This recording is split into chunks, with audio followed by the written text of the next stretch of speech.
Olá, meus bons amigos. Vou colocar à disposição de vocês mais uma conclusão de um outro livro do Bart D. Ehrman, e desta vez é a conclusão do livro O Problema com Deus. As respostas que a Bíblia não dá ao sofrimento. Mas, deixando claro mais uma vez, que eu não compactuo de todas as opiniões do Bart. Eu trago porque os seus escritos nos ajudam a pensar e principalmente a questionar, que é o nosso interesse. É um tema de muito interesse para todos, religiosos ou não. Não tenho nenhum, digamos assim, objetivo com isso de fazer alguém descrer da existência de Deus, absolutamente. Mas questionar a forma como o entendemos. Afinal, conforme o nome do nosso canal, questionar é preciso. Sofrimento. A conclusão, por Bart D. Ehrman. E ele inicia assim a sua conclusão. Esta manhã eu decidi pegar o jornal e dar uma olhada no mundo. Como estamos hoje no departamento do sofrimento? Francamente, não é animador. Eis algumas das matérias que encontrei. E olha que eu li apenas o primeiro caderno do meu jornal de domingo, o News and Observer. A dor atinge até os ricos e famosos. O candidato à presidência, John Edwards, um garoto da cidade, ele vive em Chapel Hill, onde eu leciono, anunciou que continuará a fazer campanha, embora sua esposa, Elizabeth, tenha recebido o diagnóstico de câncer ósseo. Foi encontrado um tumor maligno. É incurável. Eles têm 4 filhos. O segundo, Wade, morreu de forma trágica em um acidente de carro 11 anos atrás. 2 dos outros têm apenas 8 e 6 anos de idade. Ninguém sabe quanto tempo Elizabeth vai durar, mas ela está mantendo a coragem e continua na campanha. Segunda informação. Um estudante de 21 anos de idade da minha faculdade, mascote da equipe de atletismo, foi atingido por um utilitário esportivo. Ele está em coma, com graves ferimentos na cabeça e edema cerebral. Ele se formaria em 1 mês e meio.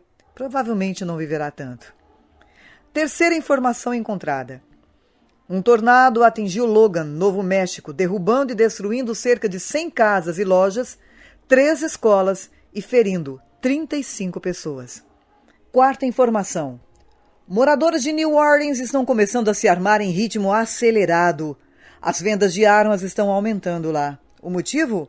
Na esteira do Katrina, a taxa de homicídio se tornou a mais alta do país. O xerife mandou carros blindados para alguns bairros e a Guarda Nacional e a polícia estão patrulhando as ruas. Mas as pessoas não confiam no sistema, por isso estão se armando. Quinta informação. Ontem, representantes da Coreia do Norte suspenderam as negociações conjuntas entre 6 países sobre o programa nuclear coreano. É exatamente isso de que o mundo precisa. Mais ameaças nucleares. Sexta informação. A guerra no Iraque entrou esta semana em seu 5º ano. Até agora, o conflito já causou a morte de 3.230 soldados americanos. Só Deus sabe quantos iraquianos morreram. Nunca receberemos essas estatísticas. A guerra já custou pelo menos 400 bilhões de dólares. O que o governo não diz é que são 400 bilhões que poderiam ter sido usados em outras coisas, como alimentar quem tem fome ou dar casas aos sem-teto. Sétima informação. Atentados suicidas mataram 46 pessoas no Iraque ontem. Essa pequena notícia estava escondida na página 18. Um soldado dos Estados Unidos foi morto em patrulha. 4 iraquianos foram mortos em um disparo de morteiro. 10 corpos de homens fuzilados foram encontrados em Bagdá. 10 outros foram achados na cidade de Fallujah. Todos executados. As coisas não estão muito boas. Havia uma espécie de matéria de interesse humano sobre o 2º sargento ferido no Iraque. Ele estava dirigindo um Humvee blindado que passou por cima de uma mina antitanque. Depois da explosão, ele olhou para baixo e viu suas calças rasgadas, mas não percebeu como estava mal. Até ver 2 dos seus amigos retirarem sua perna do veículo e a outra pessoa remover o seu pé. Ele voltou para casa e está tentando aprender a caminhar com uma perna artificial. Oitava informação. Outra matéria do Iraque. Há uma mulher, aliás, uma entre centenas, cujo irmão foi sequestrado. Os sequestradores estavam exigindo $100 mil. Ela e a família só conseguiram levantar 20 mil e receberam a informação de que seria o suficiente. Eles entregaram o dinheiro e os sequestradores disseram que entrariam em contato avisando onde achar o irmão dela. Mas eles nunca receberam outra notícia dos sequestradores. Desesperados, percorreram os necrotérios para tentar localizar o corpo. Finalmente chegaram a um agente funerário que tinha fotos de todos os corpos que tinham enterrado. O do irmão da mulher era um deles. A fotografia mostrava-o com as mãos amarradas acima da cabeça, o rosto muito ferido.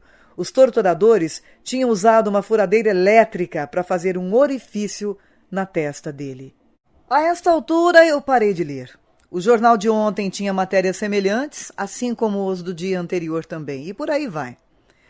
O jornal não mencionou o número de pessoas que morreram ontem de fome, câncer, AIDS, malária e parasitas que infestam a água, nem de pessoas eternamente sem teto ou com fome, pessoas que são física ou emocionalmente agredidas por seus maridos, crianças agredidas pelos seus pais, de vítimas de violência racista ou sexista e assim por diante. O que nós vamos fazer com toda essa confusão? Devo dizer que não sou uma daquelas pessoas melancólicas e trágicas que acordam toda manhã deprimidas e desanimadas com o estado do mundo. Na verdade, eu sou muito alegre, com um belo senso de humor, entusiasmado pela vida e a sensação de que há um volume inacreditável de bem, parte do qual eu desfruto pessoalmente todos os dias de minha vida. Mas fazer o quê com todas as tragédias do mundo? Toda a infelicidade, toda a dor, todo o sofrimento? Praticamente todo dia recebo e-mails de pessoas que eu não conheço. Elas leram alguma coisa que escrevi e ouviram que por ter dificuldade de explicar o sofrimento no mundo, eu me tornei agnóstico. Esses e-mails são sempre bem intencionados e muitos deles são bastante ponderados. Eu tento responder a todos, no mínimo, para apenas agradecer à pessoa por ter mandado as suas reflexões. Mas é um pouco surpreendente para mim que tantas pessoas tenham uma compreensão tão simples do sofrimento e queiram partilhá-la comigo como se eu não tivesse ouvido ou pensado ainda naquela hipótese. Ainda assim, é sempre muito gentil e inocente, então eu aprecio e respondo.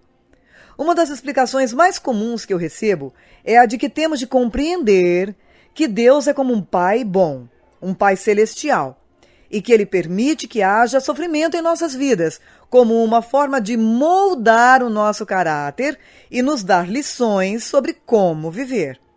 E encontramos precedentes para isso na Bíblia, que tem exatamente esta visão, como em Provérbios 3, versículos 11 e 12, que diz o seguinte: Meu filho, não desprezes a disciplina do Senhor, nem te canses com a sua exortação, porque o Senhor repreende os que ele ama, como um pai ao filho que preza.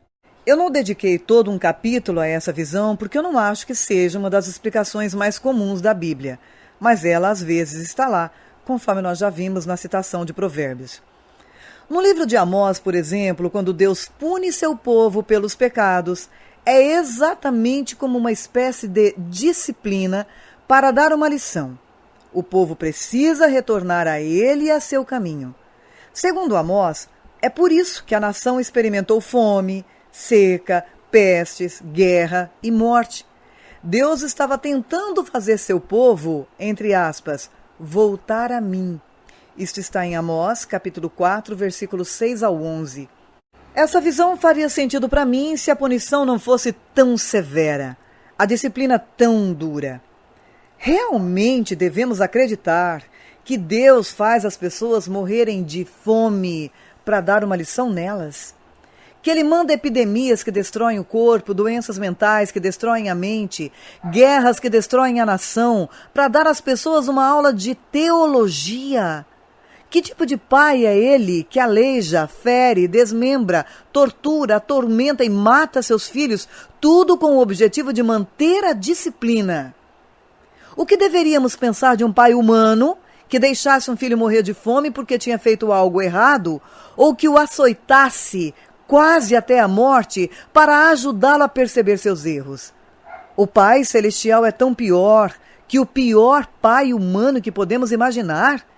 Eu não acho essa visão muito convincente.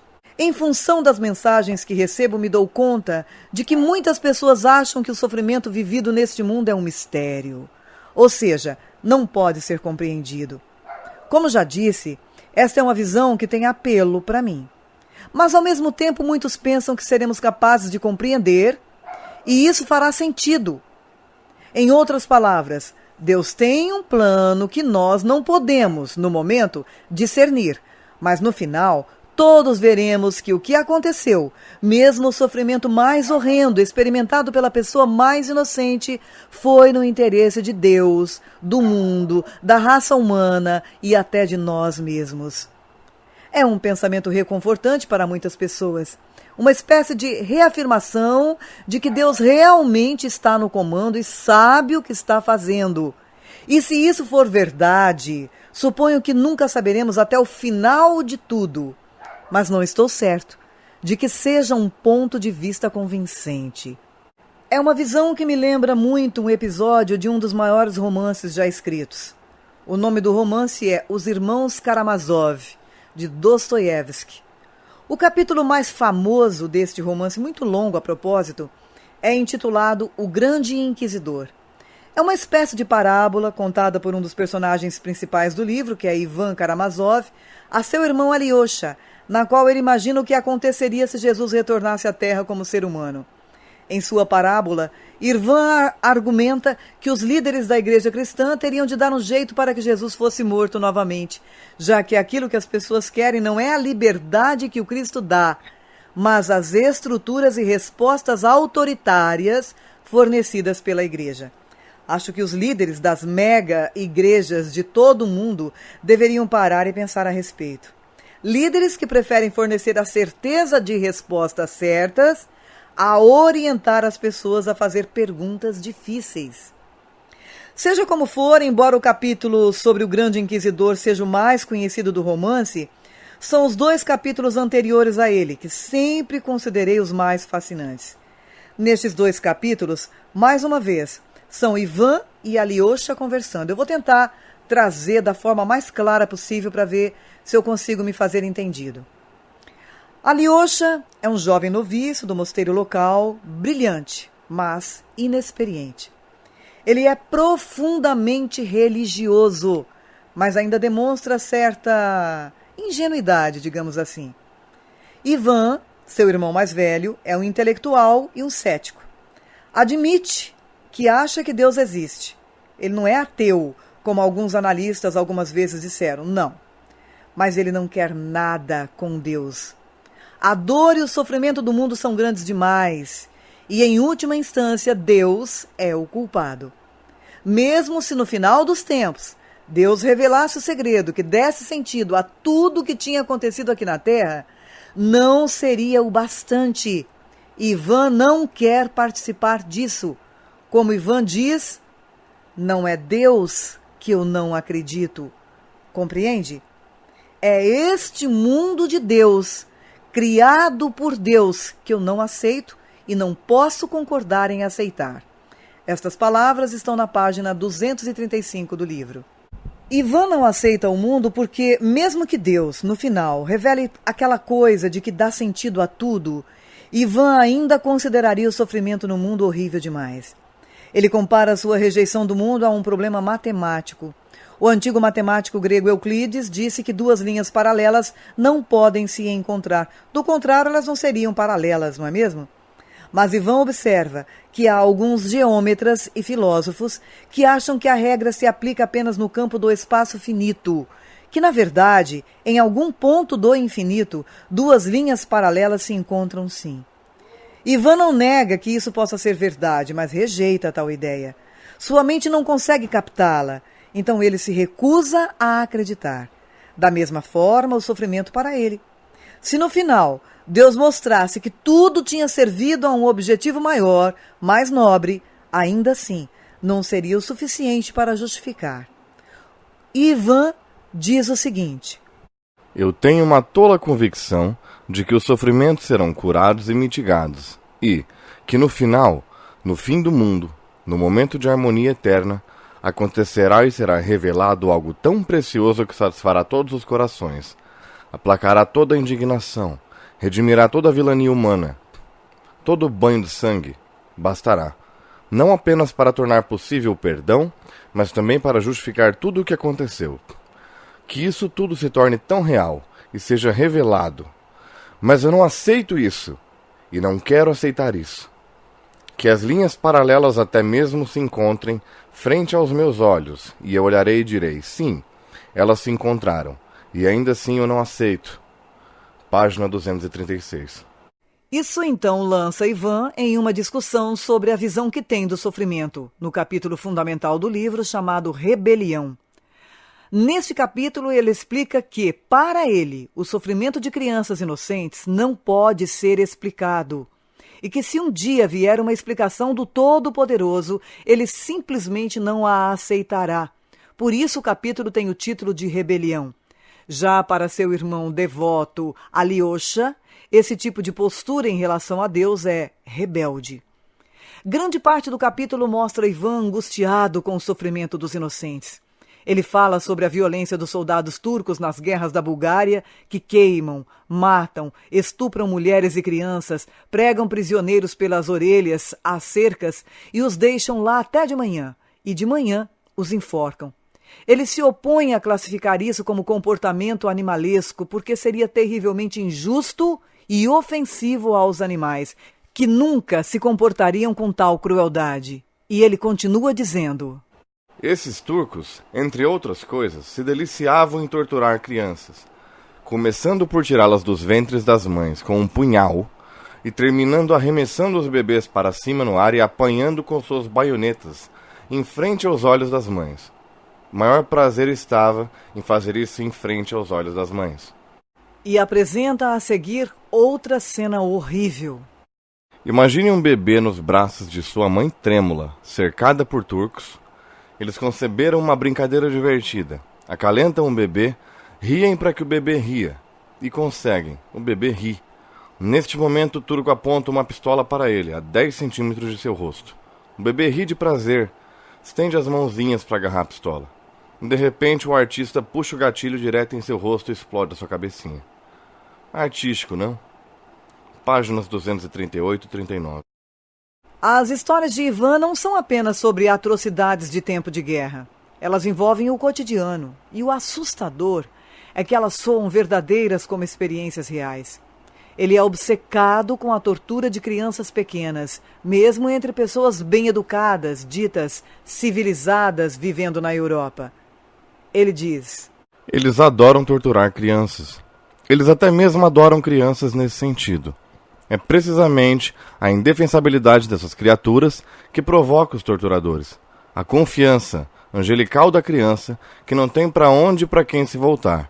É isso que aquece o sangue vil do torturador. Página 240. Ele conta a história de uma menina de 5 anos que foi atormentada pelos pais e severamente punida por molhar sua cama. Uma história que Dostoiévski baseou-se em um caso real da corte. Aqueles pais educados submeteram a pobre menina de 5 anos de idade a todas as torturas possíveis.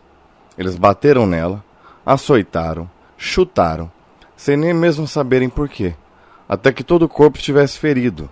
Finalmente, chegaram no auge da elegância, sob um fio de gelar, eles a trancaram a noite toda na privada do lado de fora, pois ela não iria se levantar e pedir para ir ao banheiro no meio da noite, como se uma menina de 5 anos, dormindo seu sono angelical, tivesse aprendido a pedir com essa idade. E sujaram seu rosto com suas fezes, e a obrigaram a comer as fezes, e foi sua mãe quem a obrigou. Página 242. Ivan observa que algumas pessoas alegaram que o mal é necessário para que os seres humanos possamos reconhecer o que é bom. Tendo em mente a menina de 5 anos com fezes no rosto, ele rejeita esse ponto de vista. Com alguma verve, ele pergunta ao seu irmão Alyosha: Você consegue compreender tal absurdo? Isto é, atos de maldade, meu amigo e irmão, meu devoto e humilde noviço? Pode compreender por que esse absurdo é necessário e criado? Sem ele, dizem, o homem sequer poderia ter vivido na terra, pois não conheceria o bem e o mal. Quem quer conhecer esse maldito bem e mal por tal preço? Página 242. Para Ivan, o preço é alto demais. Ele rejeita a ideia de que possa haver uma solução divina que torne todo o sofrimento merecido, uma resposta final dada daqui a pouco no céu que justificará a crueldade feita a crianças. Isso para não falar das outras pessoas. Ele se limita a crianças apenas para simplificar. Ele diz assim: se todos devem sofrer de modo a comprar a harmonia eterna com seu sofrimento, eu lhes suplico, diga-me o que as crianças têm a ver com isso. Nós encontramos esta fala na página 244. Ivan se atém ao aqui e agora para dizer que o que quer que seja revelado depois, seja lá o que possa produzir harmonia final neste mundo caótico, cheio de mal e sofrimento, ele o rejeita, em solidariedade às crianças que sofrem. E ele volta a afirmar o seguinte: enquanto ainda há tempo, eu me apresso a me defender contra isso, e portanto definitivamente renuncio a toda a harmonia superior. Ela não vale uma pequena lágrima daquela criança atormentada que bate no peito com seu pequeno punho e reza ao querido Deus, em uma latrina fedorenta com suas lágrimas impenitentes. Página 245. Em certo sentido, Ivan está reagindo à velha visão iluminista de Leibniz de que, a despeito de toda dor e infelicidade, este é o melhor de todos os mundos possíveis. A única forma de alguém poder reconhecer que este é o melhor mundo é se o que acontece nele for finalmente explicado e justificado. Mas para Ivan não há justificativa. Ele prefere ser solidário às crianças que sofrem, a ter que receber no final uma solução divina que dê harmonia no mundo, ou seja, um sentido de por que todas as coisas funcionaram juntas para os bons propósitos de Deus e de toda a humanidade. Prefiro ficar com o meu sofrimento não aplacado e minha indignação insaciável, mesmo que esteja errado. Ademais, eles pediram um preço alto demais pela harmonia. Não podemos pagar tanto pela entrada. Assim eu me apresso a devolver o meu ingresso, e é o meu dever, como homem honesto, devolvê-lo com a maior antecedência possível, que é o que estou fazendo. Não que eu não aceite Deus, Alyosha. Eu apenas, com todo respeito, devolvo a ele o ingresso. Página 245. Nesta fala, Ivan compara o ato final da história no qual Deus revela por que todo o sofrimento dos inocentes era necessário para um bem maior. A harmonia de todas as coisas. Há uma peça de teatro, na qual os conflitos da trama são solucionados sempre no final. Ivan admite que os conflitos podem ser solucionados, mas não está interessado em assistir a peça inteira. Os conflitos são reais e malditos demais. Assim, ele prefere devolver o ingresso. Eu li Os Irmãos Karamazov há mais de 25 anos, quando estava na faculdade. Por anos, eu li apenas romances do século XIX, e este era um dos meus preferidos. Este trecho permaneceu na minha cabeça por todos esses anos. Não estou certo de que concordo inteiramente com Ivan. Penso que se de fato Deus Todo-Poderoso aparecer a mim e me oferecer uma explicação que dê sentido até mesmo à tortura, desmembramento e morte de crianças inocentes, e a explicação for tão poderosa que eu realmente consiga entender, então seria o primeiro a me jogar de joelhos em humilde submissão e admiração. Por outro lado, não acho que isso vá acontecer. Esperar que aconteça provavelmente não passa de pensamento positivo, um artifício da fé, utilizado por aqueles que estão igualmente desesperados para continuar fiéis a Deus e compreender este mundo, ao mesmo tempo se dando conta de que os dois, suas visões de Deus e a realidade deste mundo, se contradizem. Outras pessoas, claro, lidaram com o sofrimento, insistindo em que mudemos nossa visão de Deus. É, por exemplo, o que estimula o rabino Harold Kushner em seu best-seller Quando Coisas Ruins Acontecem a Pessoas Boas. Vocês devem conhecer. Tenho de admitir que quando li o livro pela primeira vez, preparando-me para o meu curso sobre sofrimento nas tradições bíblicas em meados da década de 80, não gostei de modo algum e passei a chamá-lo de Quando Livros Ruins São Escritos por Pessoas Boas. Meu problema com ele era que Kushner queria argumentar que Deus não é todo-poderoso e não consegue controlar as coisas ruins que acontecem com as pessoas. Mas o que eu considerei mais perturbador foi que Kirchner considerava que este era o ensinamento da própria Bíblia, especificamente o livro de Jó. Achei aquela interpretação ultrajantemente ruim. Na verdade, exatamente o oposto da visão de Jó e de quase todos os outros autores bíblicos. A questão de Jó é que Deus é o Todo-Poderoso que criou e comanda o mundo e que simples mortais não têm o direito de questionar o que ele faz, mesmo quando faz o inocente sofrer. Kirchner não tinha apenas feito uma interpretação ruim, ele tinha invertido esta interpretação. Reli Kirchner há cerca de 2 meses, e devo dizer que agora que sou mais velho e em geral menos irritável, eu tive uma reação muito diferente. Na verdade, é um livro sábio, escrito por um homem sábio, que consegue falar a pessoas que experimentam tragédias pessoais. Suponho que agora, 20 anos depois, eu não estou, nem de longe, tão preocupado quanto antes em ter a interpretação certa, entre aspas, da Bíblia. Eu vi muita coisa nas últimas décadas e a interpretação bíblica já não é, para mim, a maior preocupação sobre a face da Terra. Ademais, o ponto de vista de Kirchner tem muito a dizer. Não que seja uma interpretação correta de Jó, nem de longe, mas é uma visão útil, que de fato ajudou milhares de pessoas, talvez milhões.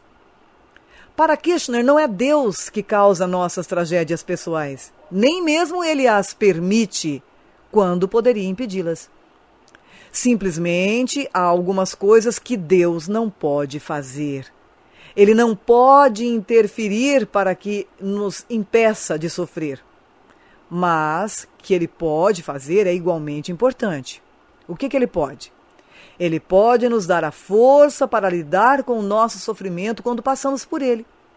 Deus é um Pai amoroso, que está aqui por causa do seu povo, não para garantir miraculosamente que nunca terá dificuldades, mas para dar a este povo a paz e a força necessárias para enfrentar a adversidade. Hoje eu considero esta uma visão poderosa. E é compreensível que tantas pessoas tenham sido tocadas por ela. Se ainda acreditasse em Deus, provavelmente seria a visão que acabaria assumindo. Mas, para a maioria dos autores da Bíblia, o poder de Deus é ilimitado.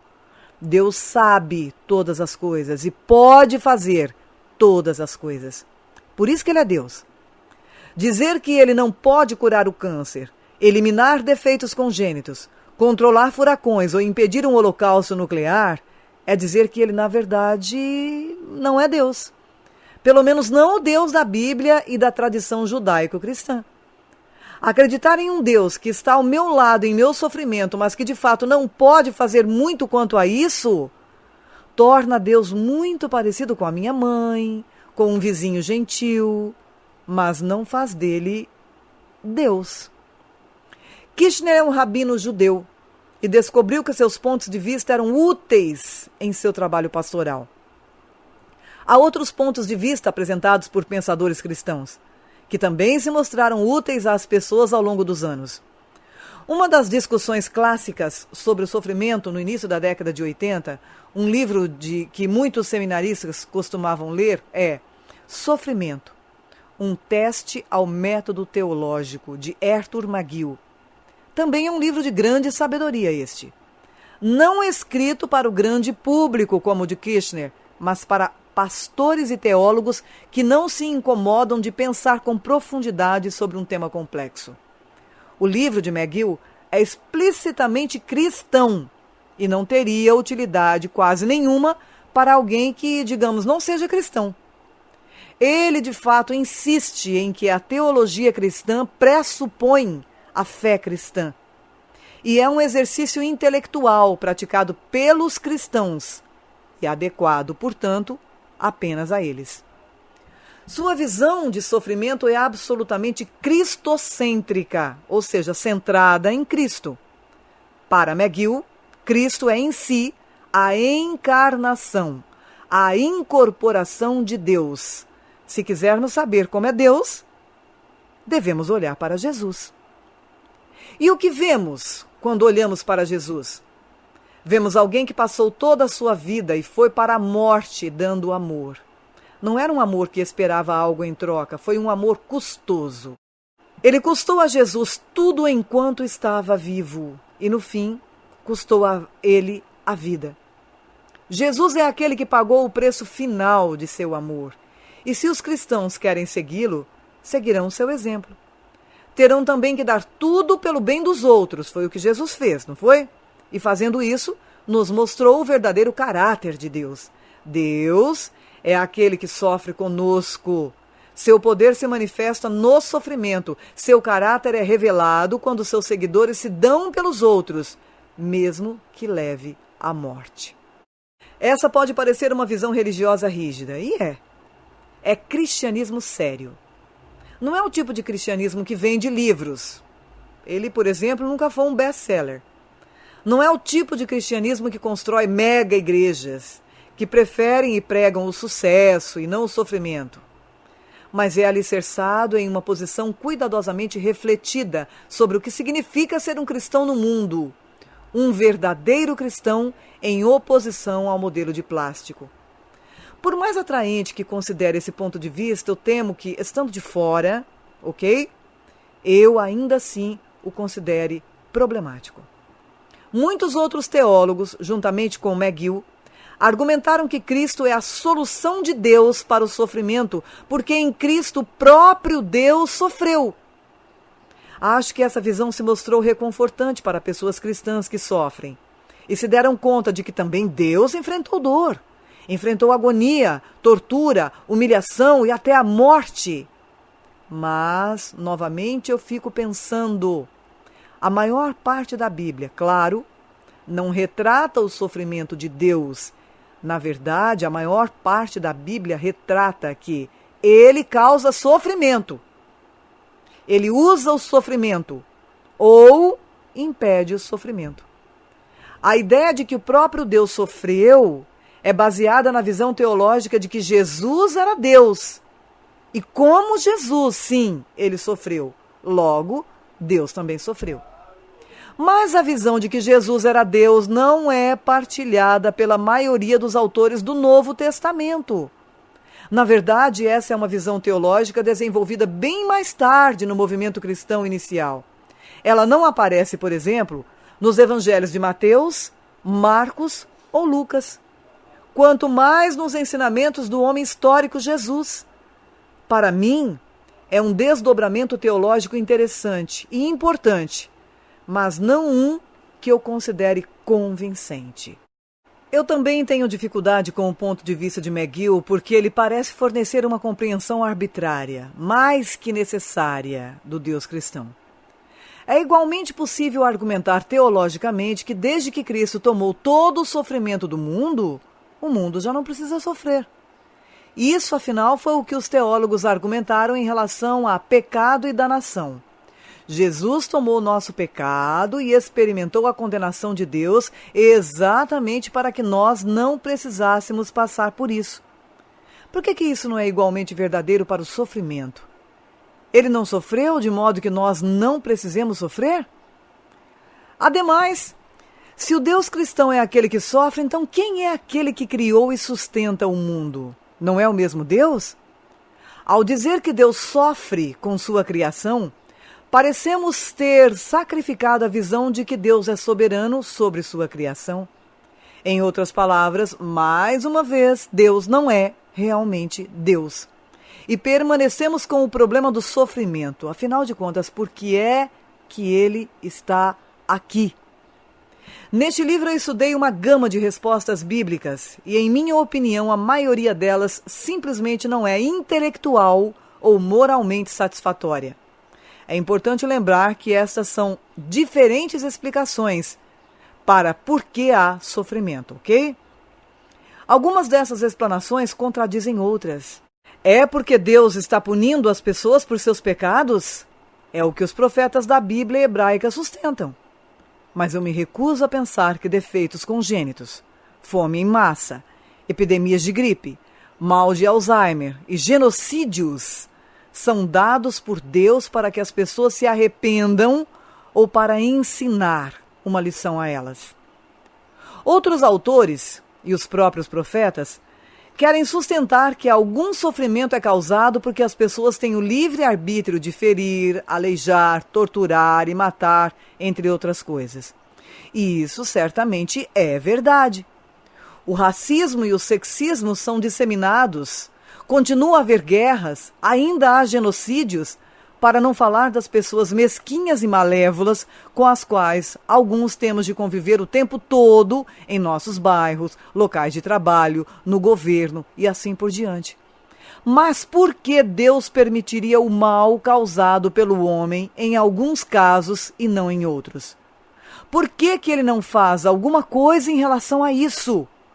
Se ele era poderoso bastante para erguer os exércitos babilônicos para destruir Jerusalém, e depois erguer os persas para destruir os babilônios, onde ele estava quando aconteceu a guerra do Vietnã? Onde ele estava com o problema acontecido em Ruanda? Se ele pôde fazer milagres para seu povo ao longo da Bíblia inteira, onde ele está hoje?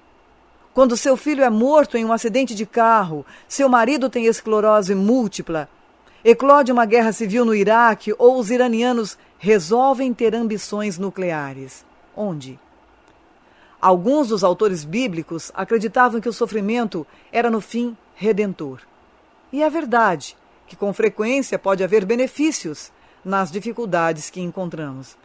Mas eu simplesmente não vejo nada de redentor quando bebês etíopes morrem de subnutrição.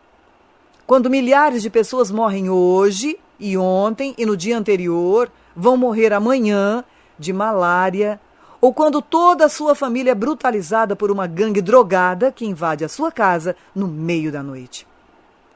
Alguns autores pensavam no sofrimento como um teste de fé, mas eu me recuso a acreditar que Deus assassinou ou permitiu que Satanás assassinasse os 10 filhos de Jó, para ver se Jó iria amaldiçoá-lo.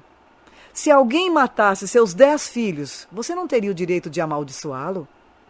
E pensar que Deus poderia compensar Jó, dando a ele outros 10 filhos, é um pensamento obsceno, na verdade. Alguns autores achavam que o sofrimento no mundo é provocado por forças que se opõem a Deus. Forças que oprimem o seu povo quando tenta obedecer a ele. Essa visão, pelo menos, leva a sério o fato de que o mal existe e é disseminado. Mas, no fim, ela é baseada em visões mitológicas deste mundo. Um universo em 3 andares. Demônios são diabinhos malévolos que tentam invadir os corpos dos homens e fazer coisas nojentas com eles, que não se encaixam com o que hoje sabemos sobre o mundo. Também é baseada em uma fé cega, levando a acreditar que no final tudo que está errado será consertado. Um pensamento agradável, que eu gostaria que fosse verdade, mas é apenas uma fé cega que pode, com muita facilidade, levar à apatia social. Afinal, como os problemas não serão resolvidos antes do fim, não há por que trabalharmos agora para resolvê-los. Certos autores, como aquele que escreveu os poderosos diálogos poéticos de Jó, sustentaram que o sofrimento é um mistério. Eu encontro eco nessa visão, mas não tenho grande apreço pelo seu corolário. O de que não temos o direito de pedir uma resposta para o mistério, já que, afinal, somos meros peões. Deus é o Todo-Poderoso e não temos base para chamá-lo às falas pelo que fez. Se Deus nos fez, assumindo por um momento o ponto de vista teísta, então supostamente nossa noção de certo e errado vem de onde? Vem dele. Se este é o caso, não há outra noção de certo e errado que não a dele. Se ele faz algo errado, então é culpado pelos próprios princípios de julgamento que ele nos deu, como seres humanos conscientes. E assassinar bebês, matar multidões de fome e permitir ou causar genocídios é errado. Devo admitir que no final das contas tenho uma visão bíblica do sofrimento. No fim, é a visão apresentada no livro de Eclesiastes. Há muita coisa que não podemos saber sobre este mundo. Muitas situações desse mundo não fazem nenhum sentido. Algumas vezes não existe justiça. As coisas não acontecem como o planejado ou como deveriam. Muitas coisas ruins acontecem. Mas a vida também oferece coisas boas. A solução para a vida é desfrutar dela enquanto podemos, porque ela é passageira. Este mundo e tudo nele é temporário, transitório e logo terá acabado. Não viveremos para sempre. De fato, não viveremos muito. Assim deveríamos desfrutar da vida em sua plenitude, o máximo que pudermos, o tempo que pudermos. É o que o autor do Eclesiastes pensa e eu concordo. Lembrando mais uma vez uma pequena observação de que são palavras de Bart Ehrman. Continuando a narrativa dele. Em minha opinião, esta vida é tudo o que há. Meus alunos têm dificuldade de acreditar em mim quando digo a eles que esta é uma visão transmitida pela Bíblia. Mas é. É explicitamente o ensinamento do Eclesiastes e uma visão partilhada por outros grandes pensadores, como o autor dos diálogos poéticos de Jó. Assim, talvez eu, afinal, seja um pensador bíblico, quem sabe? Seja como for, a ideia de que esta vida é o que existe não deve ser motivo de desespero e abatimento, mas exatamente o contrário. Deve ser uma fonte de alegria e sonhos. Alegria de viver o momento e os sonhos de fazer do mundo um lugar melhor, tanto para nós quanto para os outros. Isso significa trabalhar para aliviar o sofrimento e dar esperança a um mundo carente de esperança. A realidade é que podemos fazer mais para lidar com os problemas que as pessoas enfrentam no mundo. Levar a vida na plenitude significa, entre outras coisas, fazer mais do que fazemos. Não precisa haver pobreza mundial. A riqueza pode ser redistribuída. E ainda haverá muito para muitos de nós serem obscenamente ricos, mesmo em um nível muito pequeno. Podemos redistribuir parte da nossa riqueza. E veja bem, eu não estou aqui defendendo uma revolução marxista, não. Não precisa haver pessoas dormindo nas ruas na nossa cidade. Crianças realmente não precisam morrer de malária. Famílias não precisam ser destruídas por doenças provocadas por água suja. Aldeias não precisam morrer de fome. Idosos não precisam passar semanas sem receber uma só visita. Crianças não precisam ter a perspectiva de ir para a escola sem um café da manhã saudável. Um salário digno para todos não tem de ser apenas uma visão idealista de um grupo de liberais enlouquecidos. O país não precisa gastar bilhões de dólares em guerras que não tem como vencer para fortalecer regimes que não têm como sobreviver. Não temos de ficar sentados preguiçosamente enquanto governos, mesmo em terras sem importância estratégica, praticam genocídio contra seu povo. Muitas pessoas leram sobre o Holocausto e disseram, nunca mais. Assim como disseram, nunca mais, durante as chacinas na Bósnia. Como disseram, nunca mais, durante os massacres em Ruanda. Como agora estão dizendo, nunca mais, durante os estupros, saques e assassinatos disseminados em Darfur. Não precisa ser assim. Este não é um apelo liberal nem conservador, é apenas um apelo humano. As pessoas não precisam ser intolerantes ou racistas. Nossas leis e nossos costumes não precisam discriminar com base em gênero ou orientação sexual. Penso que, por todos os meios e da forma mais enfática, devemos nos esforçar para tornar o mundo, este mundo em que vivemos, o lugar mais agradável possível para nós. Devemos amar e sermos amados, cultivar nossas amizades, desfrutar de nossos relacionamentos íntimos, festejar nossas vidas familiares, ganhar dinheiro sim, gastar dinheiro, quanto mais melhor, claro, desfrutar de boa comida, bebida, comer fora, pedir sobremesa, nada saudáveis e fazer filés na churrasqueira e beber Bordeaux. Dar uma volta no quarteirão, trabalhar no jardim, assistir ao basquete, tomar cerveja, viajar, ler livros, ir a museus, ver arte, escutar música, andar, passear, dirigir belos carros se tiver, belas casas, fazer amor, ter filhos, formar famílias. Fazer o possível para amar a vida é um presente e não estará conosco por muito tempo. Mas também devemos trabalhar duro para tornar o nosso mundo o lugar mais agradável possível para nós e para os outros. Isso significa também visitar um amigo no hospital, doar mais para uma instituição de caridade ou para uma missão humanitária internacional, ser voluntário para alimentar os pobres, votar em políticos mais preocupados com o sofrimento no mundo do que com o seu próprio futuro político, ou expressar nossa oposição à opressão violenta de pessoas inocentes. O que temos aqui e agora é tudo o que há. Precisamos viver a vida na sua plenitude e também ajudar os outros a aproveitar os frutos da terra. No final, podemos não ter as soluções definitivas para os problemas da vida. Podemos não saber as causas, mas só porque não temos uma resposta para o sofrimento, não significa que não possamos ter uma reação a ele. Nossa reação deve ser trabalhar para aliviar o sofrimento quando possível e viver a vida o melhor que pudermos. Pois é, pessoal, vocês acompanharam comigo aí a conclusão do livro O Problema com Deus, as respostas que a Bíblia não dá ao sofrimento, do Bart D. Ehrman. E eu trago ele porque ele nos ajuda a pensar. Para mim, o fanatismo religioso é bem mais nocivo do que o ateísmo. Ele, mesmo não crendo num Deus, tem soluções bem simples para vivermos melhor no mundo, sem sectarismo, sem violência. Mas eu ainda fico com Isaac Newton, quando afirmava a impossibilidade de tudo que vemos e sabemos terem sido produzidos ou criados pelo acaso.